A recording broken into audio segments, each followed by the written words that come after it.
Palestinian, Israeli, Jewish, Christian, and Muslim. The rules of war must be followed by all parties at all times, in all places. Civilians must be protected, hostages released, and a genuine humanitarian response facilitated. An immediate humanitarian ceasefire has become a matter of life and death for millions. The present and future of Palestinian and Israeli depend on it. I urge all member states to change the trajectory of this crisis and work towards a genuine political solution before it's too late. Thank you. I thank Mr. Lazzarini for his briefing. I now give the floor to Ms. Catherine Russell. Thank you to Ambassador Nusseibeh and Ambassador Franca Danesi for convening this meeting, and to members of the Security Council for this opportunity to speak about the humanitarian situation in the state of Palestine and Israel. At UNICEF, we firmly believe that the true cost of this latest escalation will be measured in children's lives, those lost to the violence and those forever changed by it.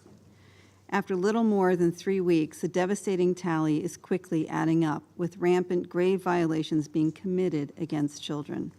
According to the Palestinian Ministry of Health, more than 8,300 Palestinians have been killed in Gaza, including over 3,400 children, 300 children injured. This means that more than 420 children are being killed or injured in Gaza every day, a number that should shake each of us to our core. Of course, the violence being perpetrated against children extends beyond the Gaza Strip.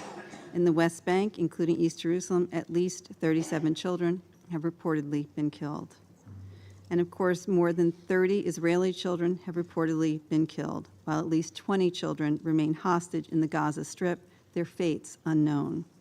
Civilian infrastructure has also come under fierce attack. According to the World Health Organization, in Gaza, 34 attacks have been reported against healthcare facilities, including 21 hospitals. 12 of Gaza's 35 hospitals, which are also being used as shelters for displaced people, can no longer function. At least 221 schools and more than 177,000 housing units have been damaged or destroyed. Meanwhile, what little clean water remains in Gaza is quickly running out, leaving more than 2 million people in dire need. We estimate that 55% of water supply infrastructure requires repair or rehabilitation. Only one desalination plant is operating at just 5% capacity, while all 6 of Gaza's water waste treatment plants are now non-operational due to a lack of fuel or power. The lack of clean water and sanitation is on the verge of becoming a catastrophe. Unless access to clean water is urgently restored, more civilians, including children, will fall ill or die from dehydration or waterborne diseases. As if this wasn't enough, children in both Israel and the state of Palestine are experiencing terrible trauma, the consequences of which could last a lifetime.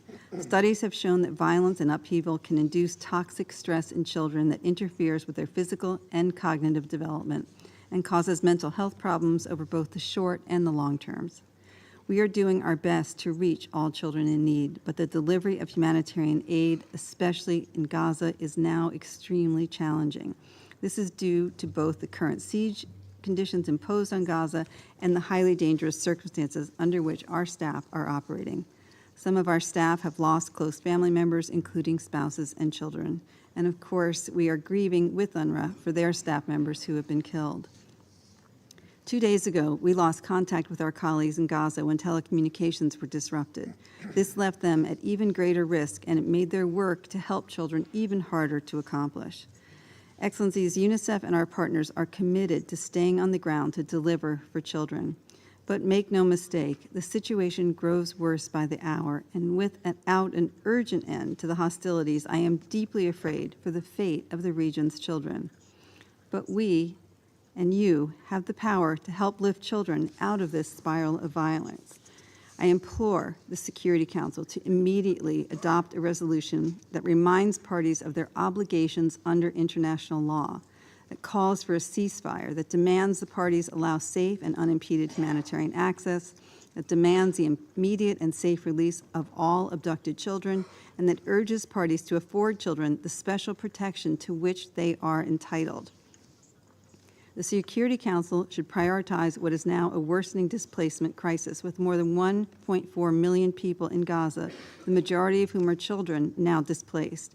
As the Secretary General has said, the order for 1.1 million Palestinian civilians to leave northern Gaza should be rescinded. Demands for hospital evacuations should also cease, given their protected status under international humanitarian law. All parties must stop violence and prevent any grave violations committed against children. We must have humanitarian access through all crossing points into the Gaza Strip through safe and efficient supply routes, and parties must ensure the safe and unimpeded movement of humanitarian supplies and personnel throughout the Gaza Strip for the delivery of humanitarian assistance, including but not limited to food, water, medicines, fuel, and electricity. Finally, measures to prevent electricity, food, water, and fuel from entering Gaza from Israel must be immediately reversed so that civilians have access to the services they need to survive. Excellencies, UNICEF was created almost 77 years ago out of the ashes of World War II. Since then, our commitment to our mission has never wavered. We advocate for the rights of every child. On behalf of all the children caught in this nightmare, we call on the world to do better. Whether they are young people attending a music festival or children going about their daily lives in Gaza, they all deserve peace. Children do not start conflicts, and they are powerless to stop them. They need all of us to put their safety and security at the forefront of our efforts, and to imagine a future where children are healthy, safe, and educated. No child deserves any less. Thank you. I thank Mrs. Russell for her briefing. I now give the floor to Mrs. Lisa Dofton. Thank you, Mr. President. I'm delivering this statement on behalf of Emergency Relief Coordinator and Undersecretary General for Humanitarian Affairs, Mr. Martin Griffiths, who is currently on mission in Israel and the occupied Palestinian territory. The events that have unfolded since 7 October have been nothing short of devastating and heartbreaking. We do not forget the 1,400 people killed and thousands more injured and taken in the brutal Hamas attack. Indiscriminate rocket fire continues from Gaza into populated areas of Israel, causing more civilian casualties and displacement and trauma. We deplore that 230 people held hostage in Gaza. All hostages must be released immediately and unconditionally. We welcome all diplomatic efforts to secure their release and demand that, in the interim, they be treated humanely and be allowed to receive visits from the International Committee of the Red Cross. As you've just heard from Commissioner General Lazzarini, the situation for the million people trapped in the Gaza Strip is catastrophic. They've now endured a siege and continuous bombardment for 23 days. According to the Ministry of Health in Gaza, more than 8,000 people have been killed, 66% of whom are said to be women and children. Tens of thousands more have been injured. The scale of the horror people are experiencing in Gaza is really hard to convey. People are becoming increasingly desperate as they search for food, water, and shelter amid the relentless bombing campaign that's wiping out whole families and entire neighborhoods. In their desperation, people have resorted to breaking into UN warehouses in search of food and water. Dehydration is an increasing concern, as is the possibility of the spread of disease and other health concerns due to unsafe water and breakdown in sewage treatment services.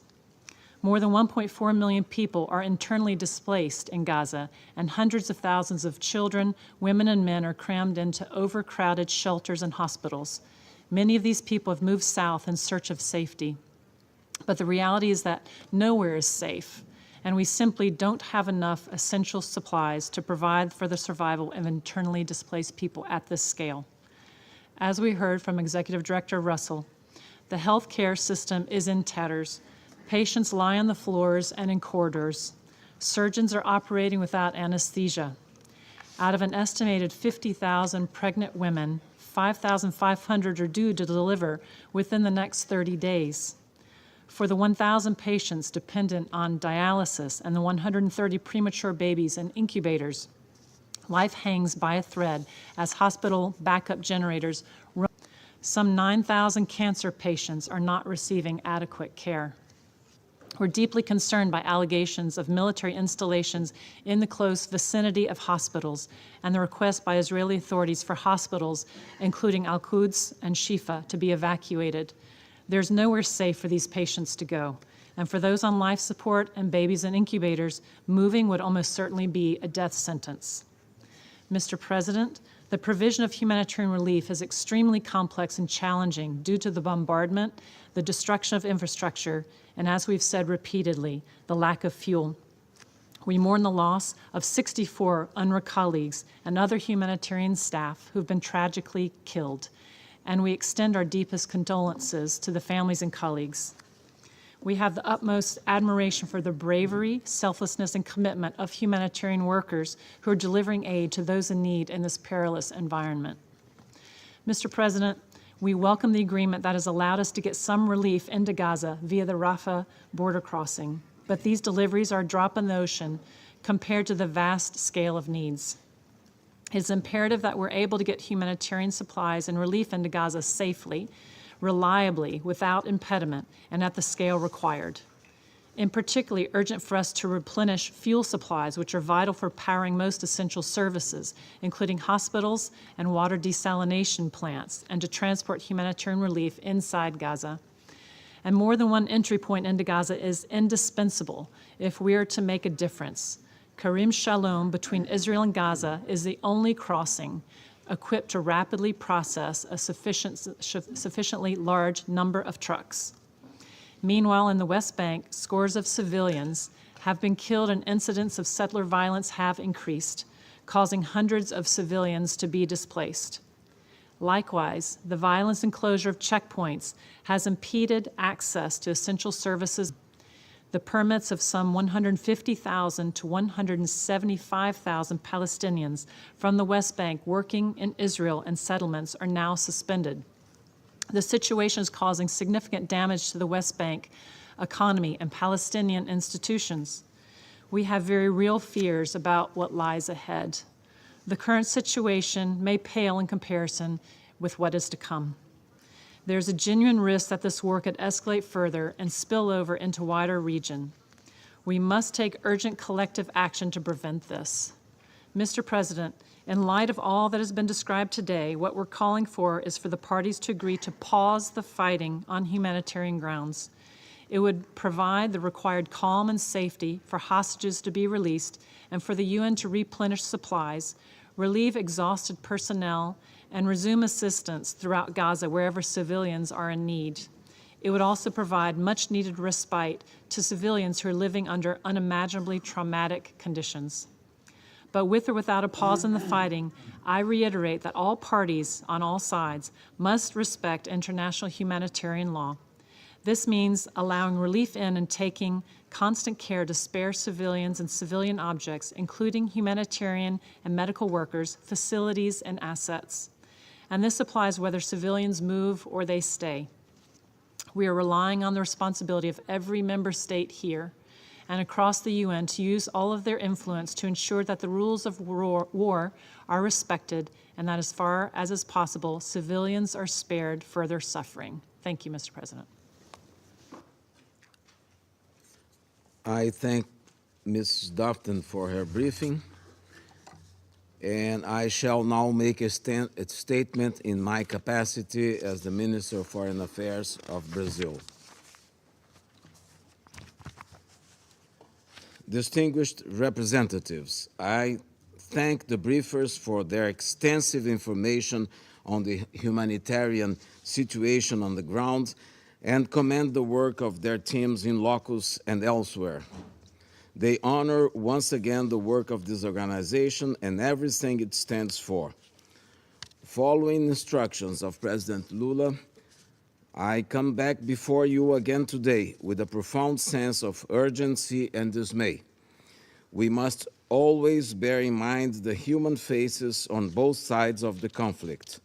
Therefore, I extend Brazil's deepest condolences to the families and friends of all civilians, including the brave and dedicated United Nations personnel who have lost their lives in the ongoing crisis stemming from the protracted conflict in Israel and Palestine, tragically reignited by the terrorist actions by Hamas against Israel on October 7th. Nothing justifies such crimes. All hostages must be immediately and unconditionally released, and access to them by the Red Cross must be immediately granted. At the same time, the current situation in Gaza is deeply appalling and indefensible by any humane standard and under international humanitarian law. An alarming humanitarian catastrophe is unfolding before our eyes, with thousands of civilians, including an overwhelming and intolerable number of children, being punished by crimes they have not committed. In 3 weeks, we have watched this conflict claim the lives of more than 8,000 civilians, of whom more than 3,000 are children. Since the last time I spoke in this council, just last week, the count of children deaths increased by 1,000. Meanwhile, the Security Council holds meetings and hears speeches without being able to take a fundamental decision to end the human suffering on the ground. As thousands in Israel and Palestine mourn their loved ones, as Israelis agonize over the fate of hostages, as Gazans suffer under relentless military operations that are killing civilians, including an intolerable number of children, we have the means to get something done, and yet we repeatedly and shamefully fail. Since October 7th, we have met several times and considered 4 draft resolutions. However, we remain at impasse due to internal disagreements, particularly among some permanent members, and thanks to the persistent use of the Council to achieve self-oriented purpose instead of putting the protection of civilians above all. The grave and unprecedented human crisis before us require that the sterile rivalries be relinquished, that the Council is not able to discharge its responsibility of safeguarding international peace and security due to old antagonism is morally unacceptable. Let us not fool ourselves. The eyes of the world are staring at us and will not move away from our distressing inability to act. They all see that our incapacity to unite in response to the human crisis facing us today questions the very raison d'etre of this Council. Someone has even written that, in addition to civilians, this body lies beneath the rubble in Gaza. The difference is that we are our own saviors. We just need to do what is right, to spare innocent lives from the scourge of wars. There may still be time to rescue the Council and sustain the hope that many of us still have in our capacity to be true to our mandate under the Charter. It is possible only if there is enough political will to compromise and to be minimally balanced and inclusive in our diagnosis and way forward. Failure to do so, yet another failure, will add an increasingly higher cost in human lives above all, but also to multilateralism in general, to the United States and to this Council in particular. Last week, hope for us seemed to emerge, echoing the Secretary General's call for a humanitarian ceasefire as the 10th emergency special session of the General Assembly passed a resolution that called for humanitarian truce leading to a cessation of hostilities. A light at the end of the tunnel seemed to appear also when the Secretary General, who had personally been in the region to assess the situation on the ground, announced the opening of the Rafah border crossing for some initial aid deliveries, and some hostages were released. The United Nations, through its Secretariat, under the leadership of the UN Secretary General Antonio Guterres, UNRWA and other bodies and agencies has been working tirelessly to address the human crisis facing us. It rests on the Security Council the responsibility to follow through. The price of inaction is unacceptably high. The growing urgency for the families of the hostages and the unbearable pain for the civilian population in Gaza cannot be understated. The positive first step taken by the UN bodies and agencies do not go far enough, as the escalation of the conflict makes the situation more dire by the hour. The relevance of a resolution of the Security Council lies on the need for sustained humanitarian aid and for granting safe working conditions for those involved in rescuing hostages and providing humanitarian work. The cessation of hostilities is therefore to the benefit of the civilian population on both sides. All the risk of reinstating the obvious, I want to put it bluntly. There cannot be rescuing of hostages and humanitarian aid under shells. This is why Brazil and fellow E10 members have been working tirelessly to try to get this council to act more decisively since the last showdown around proposed resolutions. In Brazil's view, the main goals are clear: the immediate and unconditional release of all hostages and the end of violence through whatever modalities can be agreed without further delay, so that rapid, safe, unhindered, and sufficient humanitarian aid can be delivered to the strained people of Gaza. Besides the 8,000 lives lost, many more are about to meet their fatal destiny, as hospitals have no means to keep providing basic treatment for the patients.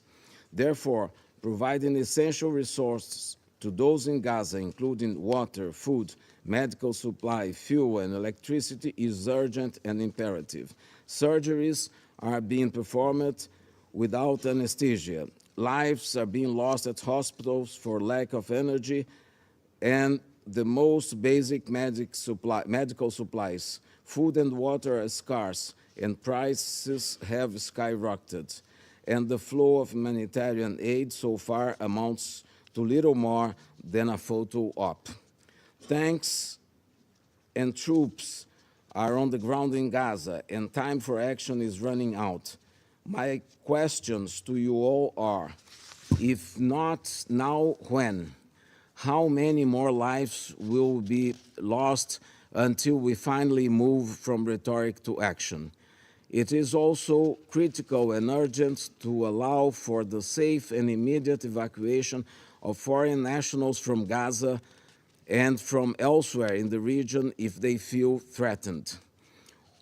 While every state has the right and duty to protect its citizens, actions must be consistent with international law and international humanitarian law, in particular, the principles of distinction, proportionality, precaution, military necessity, and humanity.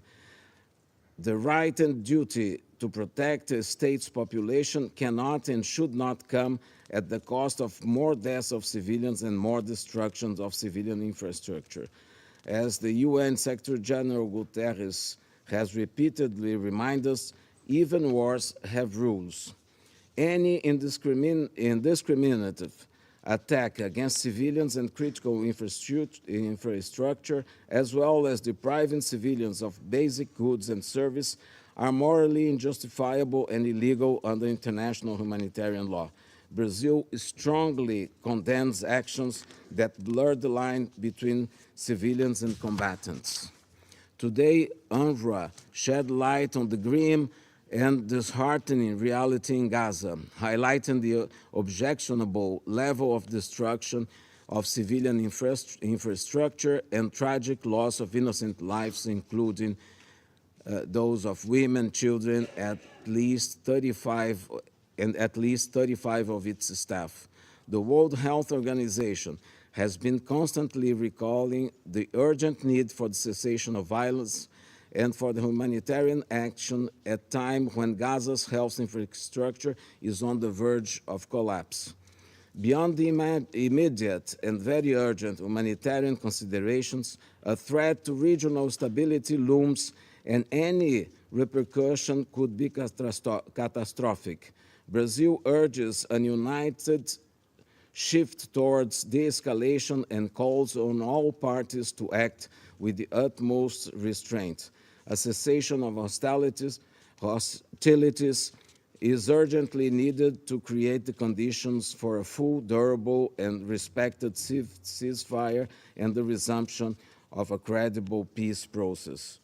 All this is at stake as we keep our efforts to get this Council to act with a unified voice. Distinguished members of the Council, international humanitarian law provides a clear path to avoid at least greatly alleviate civilian suffering. The framework for collective action is clear. Our collective response to this crisis, which we all fear will only worsen if nothing is done, will be a defining moment for the United Nations. The staggering fact is that the Security Council does not have a reasonable record when it comes to maintaining international peace and security in the Middle East. Issues related to the region, in general, received 35 of the 250 vetoes of the permanent members. Since 2016, the Council has not been able to pass a single resolution on the situation in Palestine. The situation in the Middle East is therefore by far one of the most blocked issues in the Security Council. This speaks of ineffectiveness of the governance system and of the lack of representation of certain parts of the world in this body. A decision on the humanitarian aspects of the current crisis will certainly not redress the historic failure of the Security Council regarding the situation in the Middle East. It will, however, stop further human suffering now. Thank you.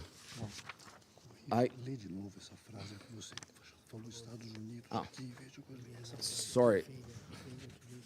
I would like for the register to read again another sentence that that was misspelled in my speech. The sentence is on page 4. Failure to do so, yet another failure, will add an increasingly higher cost in human lives above all, but also to multilateralism in general and to the United Nations and this Council in particular. I thank you. I resume now my function as President of the Council. I now give the floor to the permanent representative of the United Arab Emirates. Mr. President, thank you for your presence here with us in New York today and for the special dedication that Brazil has given to peace in our region. I also pay special tribute to our briefers today and to their team's dedicated work in the most unimaginable circumstances on the ground in the Gaza Strip. Commissioner General Lazzarini, I was very shaken by your recent words to your staff over the weekend in which you said, "I am constantly hoping that this hell on earth will soon come to an end." I want to extend the UAE's deep condolences for the 64 UNRWA workers killed in this war. They paid the ultimate sacrifice for the life-saving work the United Nations does every day around the world, and we have failed to protect them. Last Friday, 121 countries, representing an overwhelming majority of the world, issued an unambiguous call for an immediate, durable, and sustained humanitarian truce in Gaza. They stood up for the humanitarian imperative, for human rights, for international law, and most importantly, for the self-evident truth that Palestinian life is precious, equal, and deserving of the full protection of the law. We have heard many say that the 2.2 million Palestinians in Gaza are not Hamas, that this is not a war against them. And while these are welcome words, it is time that action reflected them. The more than 8,000 people that have been killed in Gaza, and as we've heard today, 70% of whom were women and children, were surely not all Hamas. Nearly 1,000 children are missing and may be trapped or dead under the rubble. They are not Hamas. Will we help them? The number of Palestinian children killed in just 3 weeks of Israel's bombardment of Gaza exceeds the total number of children killed in conflicts worldwide in each of the last 4 years. As Ms. Russell has so eloquently said, that should stain our moral conscience if nothing else does. Children do deserve our special protection and are entitled to it today. If we lean on the General Assembly's moral authority in other settings, we must also respect it in this one. Indeed, members of this Council have repeatedly expressed their concerns about the fraying of the international order. This Council, ignoring the expressed will of the majority of the world, may be what breaks it. Colleagues, we need a ceasefire now. As Foreign Minister Vieira said, we need to ensure that safe, sustained, and at-scale humanitarian aid reaches Gaza now, and that access to electricity, clean water, and fuel is restored now. The shutdown of cellular and internet services over the weekend as part of the offensive meant that wounded civilians were searching for help in the dark.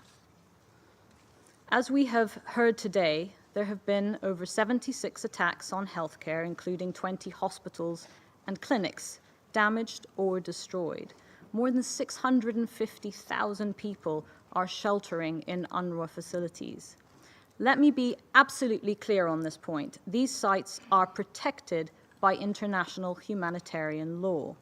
Announcements that they are targets or warnings for them to evacuate do not, I repeat, do not alter their protected status. We need to see the rescission of dangerous, unrealistic evacuation orders. On Saturday, the Palestinian Red Crescent reported warnings from Israel to immediately evacuate Al-Quds Hospital, which hosts hundreds of patients, including newborn babies in incubators. Around 12,000 civilians are also seeking refuge there right now as we sit here in this chamber in New York, speaking to each other again and again and debating the language of our humanitarian resolution and response. An evacuation order in these conditions is cruel, it is reckless, and so is our delay as a Security Council.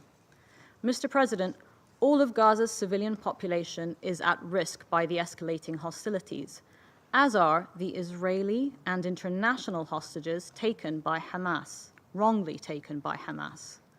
While our eyes have been trained on Gaza, the occupied West Bank has not been spared from violence either. Israeli settlers are escalating their attacks against Palestinian civilians and forcing their displacement. These attacks must be prevented by the State of Israel. Across the region, there have been several credible warnings of a wider escalation. The drums of war are beating. Colleagues, taking these warnings seriously begins with stopping this war in Gaza. We do not serve Israel's security by enabling it to go on. We cannot reverse the heinous October 7th attacks by condoning this war in which civilians are paying the price. Ignoring what could happen day after day will have devastating consequences, not only for Israelis and Palestinians, but for the prospects of peace and stability in our region. Mr. President, as we work on responding to the General Assembly's clear call on this body to live up to its responsibilities under the UN Charter, we should also keep in mind, always, the dying words of the dead, so that their memories are a blessing to us. I'd like to speak today of an Arab poet, Heba Abu Neda, a Palestinian woman killed in Khan Yunis several days ago. My friend's circle diminishes, turning into little coffins scattered everywhere. As missiles launch, I can't grasp the fleeting moments with my friends. These aren't just names, they are reflections of us with a unique face and identity.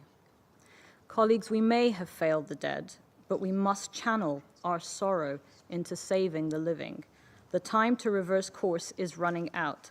What we and 121 countries are advocating for may be the harder road, but history warns us of the consequences of not taking it. Thank you. I thank the permanent representative of the United Arab Emirates, and I now give the floor to the permanent representative of China. 谢谢。 Thank you, Mr. President. Mr. President, first of all, I would like to thank Brazil for organizing today's meeting upon the request of UAE and China. I thank Commissioner General Lazzarini, Executive Director Russell, and Ms. Dalton for their briefings. Your briefings underscored once again the gravity of the situation in Gaza and the urgency for the Council to act. Last Friday, the 10th Emergency Special Session of the General Assembly adopted by an overwhelming majority a resolution calling for an immediate and durable humanitarian pause leading to a cessation of hostilities. This reflected the widespread call on the part of the international community.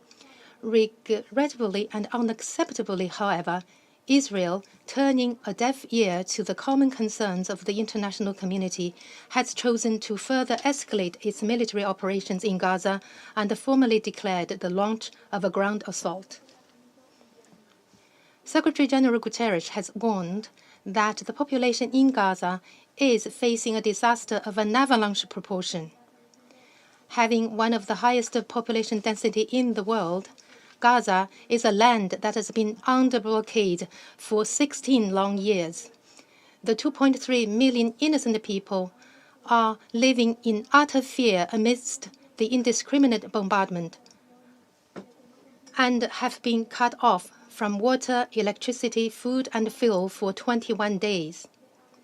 Just this past weekend, they experienced a communication blackout that lasted for nearly 36 hours. If left unchecked, the situation will spiral further out of control and an even greater humanitarian catastrophe will be inevitable.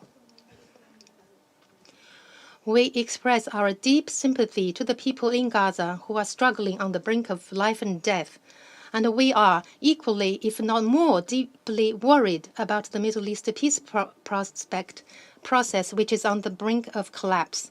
China solemnly calls on the parties to the conflict to cease all hostilities, disengage immediately, set in place a humanitarian truce, and make every effort to prevent the situation from escalating further.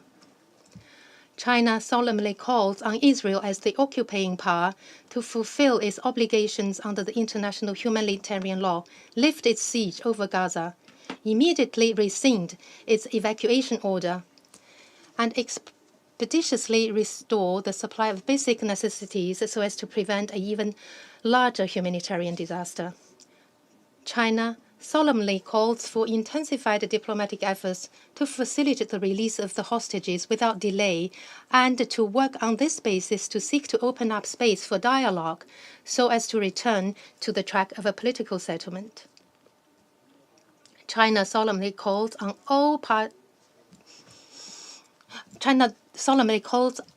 the power that has a special power on the parties concerned to put aside their own self-interests and geopolitical considerations and make every effort to stop the war and restore peace. Mr. President, the decades-long history of the Palestinian-Israel issue has taught us that military means are not the solution. Absolute security cannot be achieved by imposing collective punishment on civilians, and responding to violence with violence will only exacerbate hatred and confrontation. We call on the parties to the conflict to abandon their blind faith in the use of force and commit themselves to breaking the cycle of violence and achieving common security. There is no firewall in Gaza. It is a dangerous myth to think that a contained war is possible there.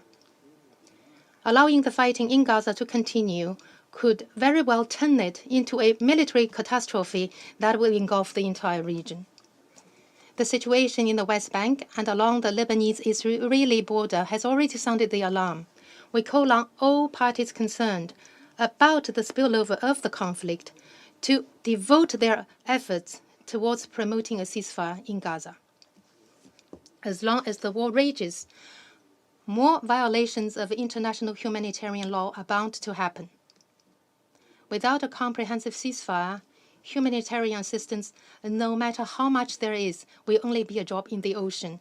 What the people of Gaza need now is more than just a reiteration by the Council of the importance of international humanitarian law and the repetition of unfulfilled promises of protection. What they need is concrete actions to restore peace, uphold the law, the rule of law, and save lives. The Council has so far held several meetings on the situation of Palestine and Israel, and it cannot be said that there was no consensus at all. The resolution just adopted by the General Assembly has also pointed the Council in the right direction.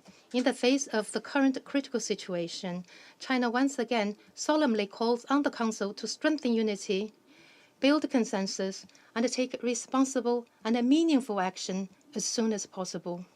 We believe that so long as we focus on the most pressing issues on hand, such as a ceasefire and an end to the fighting, the protection of civilians, and the prevention of a larger humanitarian disaster, it is possible for the members of this council to reach a consensus, and indeed, this is what they should do. At this juncture, silence means acquiesce, and inaction is tantamount to a green light. The eyes of the world are upon us, and history will record our choice. Thank you, Mr. President. I thank the permanent representative of China for his statement, and I now give the floor to the permanent representative of the United States. Thank you, Mr. President. Commissioner General Lazzarini, Executive Director Russell, and Director Doughton, I want to express my heartfelt gratitude to you and your teams for the courageous work done by you under the most difficult circumstances. Humanitarian actors have stepped up, as they always do, to try and save lives in the midst of the humanitarian crisis in Gaza. This work is heroic, but tragically, it comes with great risk. We mourn the more than 60 UN staff who've been killed in Gaza since the start of this conflict.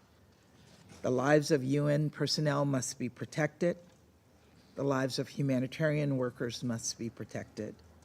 The lives of journalists must be protected. The lives of all civilians, innocent civilians, Israeli and Palestinians, men and women, children and elderly, must be protected. There's no hierarchy when it comes to protecting civilian lives. A civilian is a civilian is a civilian.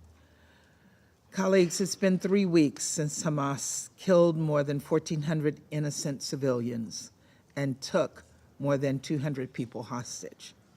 Gaza-based militants continue to fire barrages of rockets toward Israel. Citizens from dozens of member states are still being held hostage by Hamas. And the humanitarian crisis in Gaza is growing more dire by the day. At this moment of pain and sorrow and suffering, we must all come together.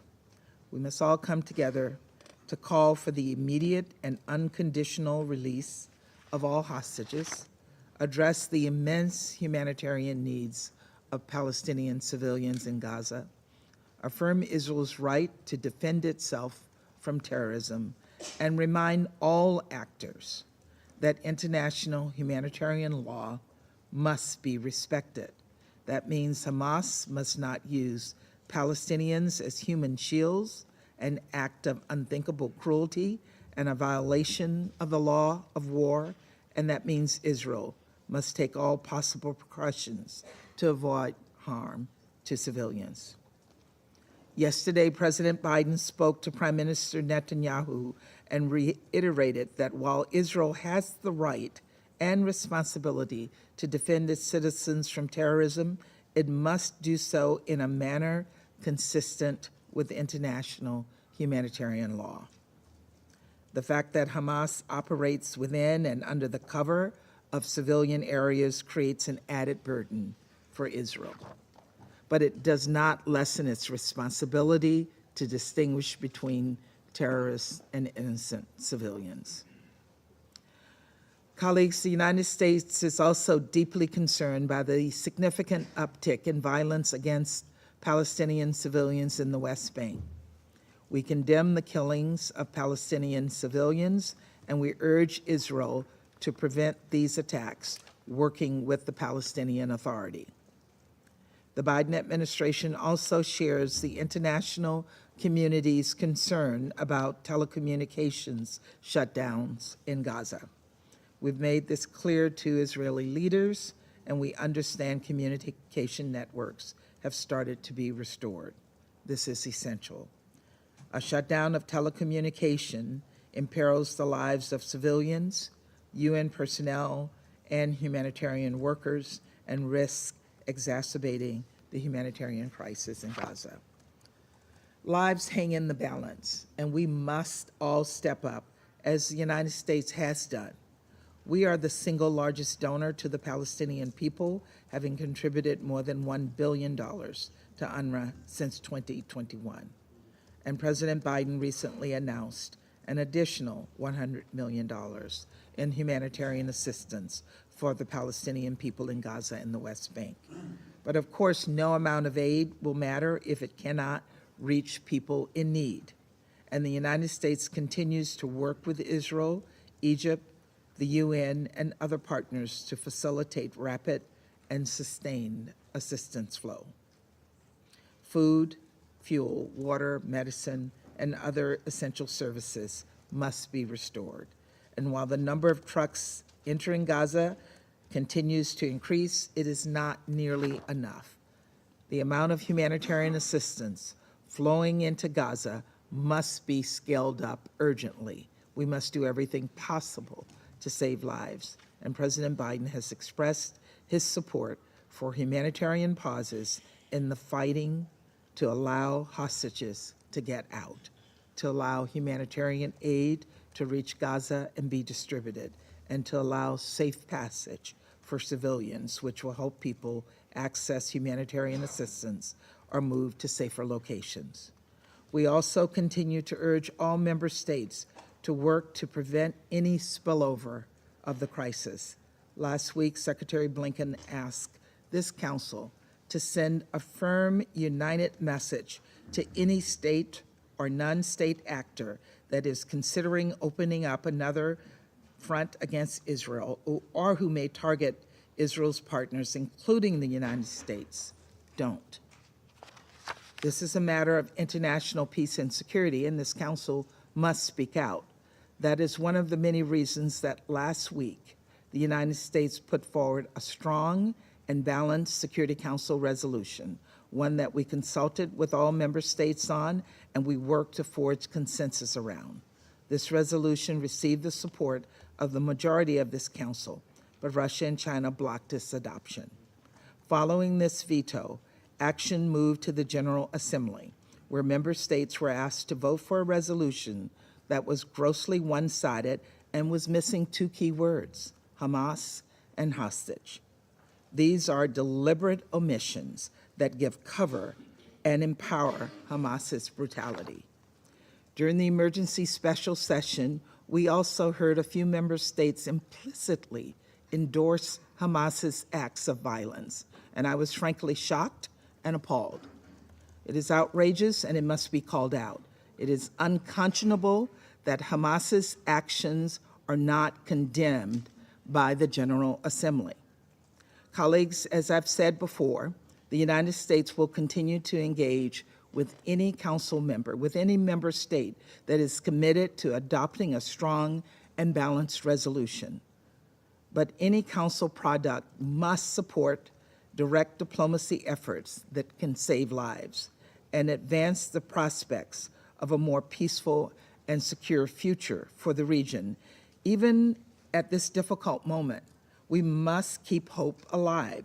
We must work toward a brighter future, a future where Israelis and Palestinians have equal measures of security, freedom, justice, opportunity, and dignity, a future where Palestinians realize their legitimate right to self-determination and a state of their own, a future where two democratic states, Israel and Palestine, live side by side in peace. This is not the future Hamas wants to see, but it is the future that we must all work to advance together. Thank you very much, Mr. President. I thank the permanent representative of the United States for her statement, and I now give the floor to the permanent representative of Ecuador. Señor Presidente, Mr. President, to begin, I wish to thank Mr. Philippe Lazzarini and Ms. Lisa Dutton and Catherine Russell for their grave briefings this afternoon. I wish to thank them for all of the work of UNRWA, OCHA and UNICEF for the avoidance of the spillover of this in the region. At this moment, I wish to draw particular attention to the need to avoid exacerbating tensions and fueling the violence in the West Bank and on the border between Lebanon and Israel. I reiterate our request to all to act with a sense of responsibility and common sense. Anything else, and death, more pain and more suffering will be all that await. Mr. President, as I have said on several occasions in recent weeks, this Council must speak out in the face of the eruption of violence in the area and its dire humanitarian consequences. All efforts must be made to achieve this goal. Particularly, we must reach agreements between those who have the power to prevent with their will the adoption of a decision